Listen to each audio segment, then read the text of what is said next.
네, 오늘은 마태복음 28장 말씀입니다. 또 마태복음이 이렇게 끝이 나게 됩니다. 마태, 마가, 누가, 요한 네 개의 복음서가 있는데 이 복음이라고 말한 것은 가만히 보면 뭐가 복된 소식이냐? 예수님에 대한 이야기, 예수님에 대한 소식이 복된 소식이다. 그의 탄생부터 그가 이 땅에 오셔서 하신 일들, 그 중에 단연 가장 핵심적인 걸 얘기하라면 우리 죄를 위하여 죽으시고 또 장사한 지 사흘 만에 부활하셨다. 이것이 가장 예수님의 행하신 가장 큰 기적이고 큰 사역이라는 걸 알 수 있습니다. 나머지는 다 그 주변 양념과 같은 거예요. 그래서 예수님에 대한 이야기를 복음이라고 한다. 이렇게 이해를 하면 되겠습니다. 그 중에 핵심은 예수님의 죽음, 장사, 부활. 그분의 죽음은 우리를 위한 것이다. 우리의 죄사함과 또 우리에게 영생을 하나님이 얻게 하시려고 그가 우리를 대신해서 죽게 하셨고 또 죽은 자 가운데서 살아나게 하셨다. 이게 복음의 핵심이라는 걸 우리가 알 수 있습니다. 오늘 말씀은 이제 마무리로서 예수님의 부활에 대한 이야기를 하고 있습니다. 일단 안식 후 첫날이라는 말에 우리가 집중해서 묵상을 해볼 필요가 있습니다. 안식 후 첫날이라고 한다면 보통 유대인들은 날을 계산할 때 한밤, 두밤, 세밤, 우리도 어렸을 때 그렇게 기억을 했던 것으로 저도 경험이 있습니다. 한밤 자면 온다, 두밤 자면 온다, 세밤 자면 온다, 이렇게 보통 밤을 기준으로 해서 날을 계산했어요. 그래서 창세기도 보면 밤이 되고 아침이 되니 첫째 날이다. 한밤 지났다 이런 말이잖아요. 그렇게 계산을 하는 버릇이 있어서 어떤 날의 시작이 저녁부터 시작이 돼요. 저녁부터. 그래서 안식일은 금요일 날 해 떨어지면 저녁부터 시작을 해서 토요일 날 해 떨어지면 끝납니다. 그래서 다른 성경을 보면 이 안식일이 끝나고 그러니까 해가 딱 떨어졌어요. 토요일 날 해가 딱 떨어졌어요. 그러면 안식일이 이제 풀린 거예요. 그때부터는 돌아다녀도 되는 거예요. 그래서 그날 저녁에 그 여인들이 지금 여기 예수님의 무덤을 찾아왔던 여인들이 가서 향품을 샀다. 유향. 그러니까 시신에 예를 갖출 그런 향품을 샀다라고 얘기합니다. 그리고 밤새 기다렸다가 해 뜨기를 기다린 거죠. 왜냐하면 어두울 때 무덤을 찾아가기가 어려우니까 새벽 아침 일찍 막 해가 막 떠오르는 그때에 맞춰 그들이 예수님의 무덤을 찾아갔다는 걸 알 수 있습니다. 그래서 안식 후 첫날은 이제 유대인들의 시간 개념으로 한다면 토요일 저녁부터 시작해서 금요일 저녁부터 시작을 해서 이제 안식 후 첫날은 토요일 저녁부터 시작해서 지금 우리가 말하는 일요일이라고 하는 그런 저녁까지 되는 날을 안식 후 첫날이라고 그렇게 얘기를 합니다. 그러니까 예수님이 안식 후 첫날에 부활하셨다라는 것을 말해줌으로써 이 안식 후 첫날에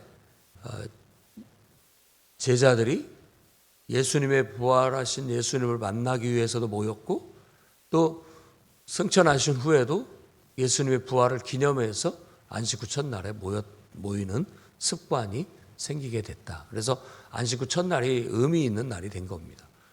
그래서 우리들도 지금 주일이라고 해서 말하는 것도 주님이 부활하신 날의 생략입니다.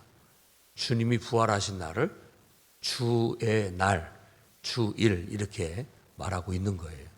그래서 예수님의 부활을 경축하고 기념하고 기뻐하고 또 더 하나를 더 보탠다면은 그 부활하신 예수님께서 그날 다시 오시기를 고대하고 소망하는 그런 모임의 어떤 목적과 취지를 가져서 그날 모여서 같이 성찬도 하고 같이 떡도 나누고 또 찬양도 하고 예배도 하고 기도도 하고 그런 의미로 안식 후 첫날을 우리가 지키고 있다라고 생각하면 되겠고, 그 다음에 새벽이라는 말이 참 좋습니다. 우리도 지금 새벽에 나와 이렇게 예배를 드리고 있는데 새벽은 누구보다도 먼저, 그러니까 지금 밖에 보니까 눈이 쌓였던데 아무도 밟지 않은 눈길을 내가 처음 밟으면 그게 내 발자국이 남는 거잖아요. 흔적 없는 순수한 곳에. 마치 그런 느낌이에요. 밤새 우리가 차분히 가라앉아졌는데 첫 시간을 주님을 만나는 시간으로 삼는다는 것은 은혜고 축복입니다. 은혜고 복이에요. 그래서 하나님과 함께 내가 마음이 차분한 상태에서, 깨끗한 상태에서 주님과 영적으로 소통하면서 하나님의 뜻도 분별해보고 하나님의 음성도 기울여보고 또 하나님의 말씀을 묵상하면서 주님과 영적인 사귐을 갖는 시간이죠. 그래서 주님과 영적인 사귐을 갖는 이 시간이 너무 좋아요. 그래서 이 새벽 시간은 은혜의 시간, 축복의 시간이라고 할 수 있어요. 그래서 이 두 여인, 막달라 마리아와 다른 마리아라고 그렇게 얘기하고 있는데, 그들이 향품을 준비해서 정말 거의 잠도 제대로 아마 못 잤을 거예요. 들뜬 마음에 빨리 예수 무덤에 가고 싶은 그런 마음에 무덤을 찾아갔어요. 그런데 갑자기 큰 지진이 있은 후에 천사가 하늘에서 내려와서 천사가 돌을 굴려내고 그 돌 위에 앉았어요. 그걸 봤어요. 마태가 천사 얘기 잘 안 하는데 누가복음은 천사 얘기를 많이 해요. 그런데 마태는 좀 그런 것을 잘 얘기하지 않는 스타일인데도 불구하고 예수님이 부활하신 무덤에 천사가 내려와서 그 무덤 문을 열고 그 돌 위에 앉았다라고 그렇게 얘기합니다. 그러니까 그 당시 무덤은 우리하고 달라서 이런 벽에다가 굴을 이렇게 파가지고 그 굴을 큰 돌로 바위 덩어리로 딱 이렇게 막아놓는 형태였단 말이에요. 그럼 누가 그 돌을 움직여주냐 이거예요. 그런데 아무 생각 없이 그냥 순수한 마음에 대책 없이 갔던 두 여인들은 천사가 와서 갑자기 큰 지진이 일어나고 그 돌 문을 열어주고 그 돌 위에 딱 앉는 놀라운 광경을 목격하게 된 거예요. 그래서 새벽에 이렇게 새벽 일찍 하나님을 찾아온 자들에겐 이와 같은 놀라운 은혜를 경험하게 하신다고 저도 믿습니다. 그런 은혜와 축복이 있다라는 말씀을 드리는 거예요. 누구보다도 먼저 주님의 은혜를 경험하게 되고 가장 먼저 하나님의 축복을 받을 수 있는 길인 것이죠. 이미 가룟 유다 빼고 11명의 제자들이 있었습니다마는 누구도 이 무덤을 찾아갈 생각하지 않고 낙심해 있을 때 이 여인들만큼은 끝까지 그 충성됐고 성실한 모습을 보여 새벽에 나아가서 주님을 찾아왔다라는 것은 하나님의 은혜를 받을 만한 충분한 그런 하나님께 대한 갈망, 기대, 열정이 있다라는 걸 알 수가 있습니다. 여러분도 하나님께 열심을 내라는 게 이런 건 아닐까 한번 생각해 볼 수 있죠.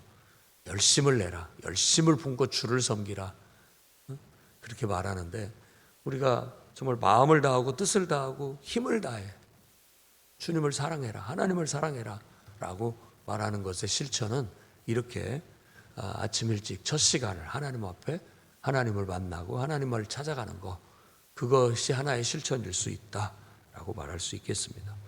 그래서 천사의 놀라운 광경을 받고 그 천사가 그들에게 이 고지를 해주는 거예요. 너희가 지금 십자가에 못 박혀 죽으신 예수를 찾아왔구나. 그런데 여기 계시지 않는다. 그는 살아나셨다. 그리고 지금 가서 와서 무덤을 한번 봐라. 무덤은 비어있다. 그분은 살아나셨다. 이렇게 얘기를 하는 거예요. 그리고 가서 11 제자한테 가서 갈릴리로 가라. 갈릴리에서 예수님이 너희를 만날 것이다 라고 그렇게 얘기한 거예요. 예루살렘은 이미 좀 위험한 곳이죠. 이미 예수님을 죄인으로 몰아 죽였고 또 방해자들이 많이 있기 때문에 원래 처음 제자들을 뽑았고 제자들과 함께 사역을 했던 갈릴리에서 너희를 만날 것이다. 그러니까 갈릴리, 예수님 먼저 가 있을 것이다. 너희가 거기 가면 예수님 만나게 될 것이다라고 알려줘라라고 그렇게 고지를 한 겁니다. 그래서 일단 예수님이 부활하셨다라는 것은 천사가 나타나서 말해줘서 알게 된 거고, 그 다음에 무덤을 봤더니 정말로 무덤이 비어 있었다라는 거, 이것이 증거가 되는 거예요. 그래서 이 두 여인들은 두려움과 기쁨이 교차하는 거죠. 두려운 마음과 예수님이 살아나셨다라는 기쁜 마음이 교차해서 그 은혜를 받고 그 은혜에 취해서 막 불이나게 제자들을 가서 빨리 이 사실을 알려야 된다라고 하면서 달려가는데 한 사람을 또 만납니다. 그런데 그가 바로 부활하신 예수님이셨어요. 부활하신 예수님이었습니다. 그래서 그분의 발을 붙잡고 그분 앞에 경배했다라고 얘기합니다. 부활하신 예수님을 첫 번째 목격한 사람들도 이 새벽에 주님을 찾아온 이 여인들이었어요. 이게 얼마나 큰 은혜입니까? 놀라운 은혜죠. 그 누구에게도 그 영광이 돌아가지 않고 끝까지 정말 처음 갈릴리에서부터 시작해서 그분의 사역 내내 변함없이 무명으로 뒤에서 후원하고 기도하고 예수님을 섬겼던 그 여인들, 그리고 재판장 그뿐만 아니라 골고다의 십자가에 못 박힐 때, 그리고 이 무덤에 들어갈 때, 그리고 여기에서 무덤에서 부활하실 때까지 그들은 변함없이 주님을 따랐던 사람들로 묘사되고 그들에게 이 영광이 돌아갔다는 걸 기억해야 되겠습니다. 그리고 초대교회도 겉으로 표면적으로 드러나지 않지만 바로 이와 같은 정말 하나님께 열심히 있는 그런 여신도, 여성도들을 통해서 교회가 봉사와 섬김을 통해 활발하게 활성화되고 복음이 전해졌다라는 것도 우리가 사도들의 서신서를 읽어보면 알 수 있는 바입니다. 그래서 여러분들이 열심히 교회를 일으킵니다. 그리고 복음이 전해지게 만들고 정말 하나님이 기뻐하실 일이라는 걸 알 수 있습니다. 또 똑같이 예수님께서도 무서워하지 말고 내 형제들, 그러니까 제자들을 말하는 거죠. 내 형제들에게 갈릴리로 가라라고 가서 알려줘라라고 말씀했다라고 그렇게 말함으로써 1절에서 10절까지가 예수님의 부활에 대한 증거. 그러니까 증거는 그거죠. 천사가 나타나서 무덤 문을 열고 예수님은 살아나셨다라고 말해줬다는 거. 그리고 그들 눈으로 확인했을 때 무덤이 비어 있었다는 거. 그 다음에 한 가지는 또 부활하신 예수님을 직접 만났고 그분을 만졌다는 거. 이게 부활의 증거로 제시되고 있습니다. 거기다가 한 가지 더 양념을, 한 가지 더 플러스를 하는데 그게 바로 그 무덤을 지키던 경비들의 증언이에요. 경비들. 그러니까 아마 밤에 경비를 보라고 했지만 뭐 잠을 자고 있었을 수도 있고, 또 큰 지진이 나고 천사가 나타났을 때 예수님은 살아나셨는데 그들은 죽은 사람처럼 됐다고 얘기를 합니다. 너무나 놀란 나머지 아무 말도 할 수 없었고 아무 행동도 할 수 없었다라는 거예요. 그것이 죽은 사람처럼 됐다는 거예요. 산 사람은 죽은 사람처럼 된 거고 죽은 사람은 지금 살아난 거예요. 이게 하나님의 극적인 놀라운 역사입니다. 부활은 가장 위대한 능력이고 하나님의 은혜고 놀라운 역사입니다. 우리는 그 주님의 부활을 믿습니다. 이런 증거들을 통해서.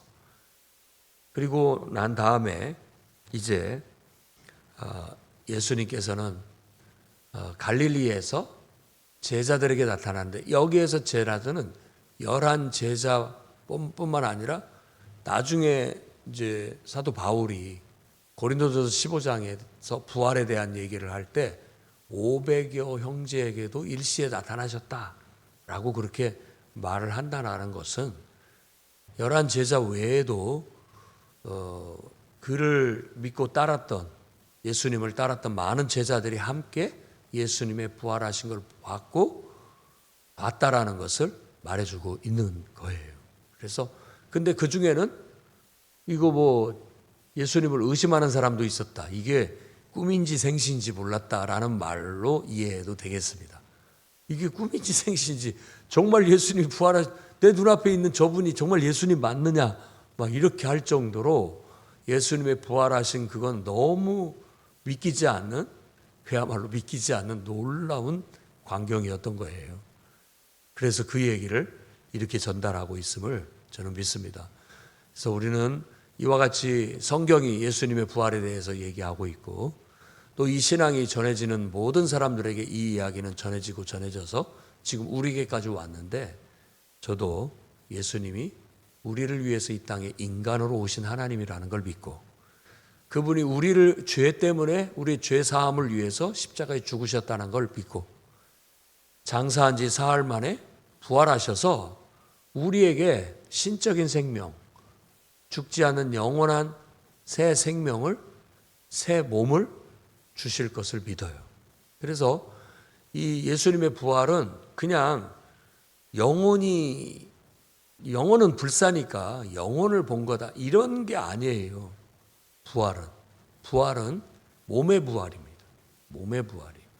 지금 우리가 가지고 있는 이 몸이 변화돼서 새로운 몸, 늙지 않는 몸, 아프지 않는 몸, 죽지 않는 몸, 가장 아름다운 몸, 가장 건강한 몸을 갖게 된다라는 거예요. 그걸 우리가 뭐 철학적으로 얘기한다면 존재라고 할 수 있는데 새로운 존재가 되는 거예요. 그런데 예수님인 줄 알아본 것처럼 우리가 이 땅에서 지금 가지고 있는 이 존재와 무관하지 않은 새로운 존재, 이 상태에서의 새로운 존재가 된다라는 거예요. 그래서 우리도 부활을 믿고 소망하고, 사도 바울도 사실 부름의 상을 향해 전진한다라고 하는 그 부름의 상의 구체적인 것은 예수님이 얻으신 것, 곧 부활하신 것처럼 나도 부활하고자 하는 것이다. 예수님이 정말 승리하신 것처럼 나도 승리하고자 합니다라는 그런 말을 말하는 거고, 그걸 향해서 전진하고 있고 달려가고 있다. 이미 얻은 거 아니다. 지금 그걸 얻으려고 달려가고 있는 거다. 이미 얻은 게 아니다라는 말은 자만하지 말자. 겸손하게 끝까지 인내하고 끝까지 이 사명을 완수하자. 그런 결의에 찬 얘기라고 할 수 있어요. 우리도 이 믿음을 갖고 정말 주님 앞에 갈 때까지 인내하며 끝까지 변함없이 신실하게 주님을 섬길 수 있는 저와 여러분이 되기를 바랍니다. 처음 시작부터 끝까지 함께해 주시기를 바랍니다. 그 다음에 이제 마지막 주님이 사명을 모든 제자들에게 주시는 대목이에요. 우리가 이걸 지상 대명령이라고 말하는데, 모든 족속을 제자 삼아라. 그러니까 세계 선교에 대한 비전을 주신 거죠. 모든 족속이라고 했으니까 유대인들만이 아니라 분명하게 모든 족속에게 가서 그들을 제자를 삼아라. 너희들처럼 만들어라, 이런 얘기예요. 내가 너희들을 가르쳐서 정말 하나님을 섬기는, 주님을 섬기는 그런 하나님의 일꾼으로 만든 것처럼 너희도 가서 그들에게 복음을 전해서 하나님을 섬기는 주님의 일꾼들로 그들을 다 삼아라, 만들어내라, 이런 명령을 준 거죠. 그래서 가야죠. 가야만 복음을 전할 수 있는 거 아닙니까? 가만히 있어서는 어려우니까. 그리고 가서 그들이 예수 믿기에 복음을 전하고 예수님을 믿는다는, 예수님을 받아들이고 영접하는 자에게 침례를 줘라. 침례를 줘서 확실하게 표징을 삼으라고. 그게 신앙 고백이 되는 것이죠. 그리고 가르쳐서 지키게 하라. 내가 너희에게 했던 것 같이, 내가 너희에게 분부한 모든 것, 내가 너희에게 가르쳤던 모든 것들을 그들도 가르쳐서 지키게 하라. 그래서 이걸 통틀어서 우리는 보통 교회에서는 제자훈련이라고 얘기 안 합니다. 제자훈련. 그냥 예수만 믿고 그냥 교회만 다니는 사람이 아니라 이 12 제자들처럼 훈련된 사람들, 그래서 주님의 일꾼이 될 수 있는 사람들로 만들어라 라는 것이 예수님의 지상대명령이었다라는 거예요. 그래서 우리가 이 명령을 교회는 사명으로 삼고 이 사명을 실행하고 있습니다. 이를 위해서 여러분들도 함께 기도해 주시고 그 비전에 같이 동참하고 이 제자 삼는 사역을 사람들을 복음으로 거듭나게 해서 정말 하나님의 일꾼으로 세우는 이 귀한 사역을 여러분 우리가 함께 비전을 품고 나아갔으면 좋겠습니다. 그래서 제자를 삼는 것이 비전이 될 수도 있고 우리처럼 복음으로 회복된 모든 성도가 사역자로 섬기는 일꾼으로 섬기는 그런 교회를 이루자라는 것도 똑같은 말인 거예요. 모두를 제자를 삼아서 하나님의 일꾼으로 만들어야 그게 교회의 사명이다. 우리도 그런 사명을 잘 감당할 수 있도록 함께 기도해 주시기 바랍니다. 오늘 말씀의 핵심은 다시 한번 정리한다면 예수님이 부활하신 증거는 많다. 그리고 예수님은 우리에게 명령을 내렸다. 모든 족속을 제자로 삼아 주님을 따르는 일꾼으로 세워야 된다. 이 사명을 위해 우리가 함께 기도하며 나아가기를 주의 이름으로 축원합니다. 기도하겠습니다. 거룩하신 주님, 주님은 살아나셨고 사망의 권세를 깨뜨리셨으며 우리에게도 그 부활의 새 생명을 약속해 주셨습니다. 마지막 날 주님이 재림하시는 그날 우리에게 약속하신 그 부활의 새 생명을 우리가 덧입게 되고 하나님이 약속하신 영원한 나라, 갈등하는 것이나 애통하는 것이나 병든 것이나 죽음이 없는 그 영원한 나라를 우리에게 주실 것을 믿어 의심치 않습니다. 주여 은혜로 함께하여 주옵소서. 한 사람도 나고자가 없게 하시고 인내하며 끝까지 이 여인들의 신앙처럼 변함없이 주님을 따르며 열심을 품고 주를 섬기게 해 주옵소서. 예수님 이름으로 기도드립니다.